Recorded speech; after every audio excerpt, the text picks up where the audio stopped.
मित्रांनो, अशा एका उपायांबद्दल मी आता सांगणार आहे जे लक्ष्मी प्राप्ती करून देत आपल्या घरात सुख समृद्धी घेऊन येतं.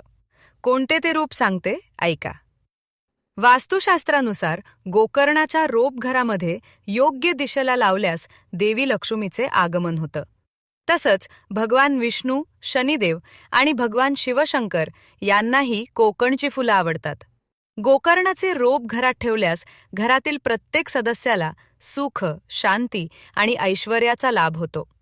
गोकर्णाचे रोप कोणत्या दिशेला लावावं? वास्तुशास्त्रानुसार उत्तर पूर्व दिशेला गोकर्ण रोप लावणं शुभ ठरतं. कारण ही दिशा देवाच्या आगमनाची दिशा मानली जाते.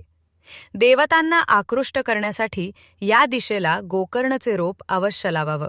या दिशेला माता लक्ष्मी तसेच कुबेर यांचाही निवासस्थान आहे. आता जर तुम्हाला हे गोकर्ण रोप लावायचं असेल तर ते गुरुवारी किंवा शुक्रवारी लावावं. त्यामुळे विशेष लाभ होतो.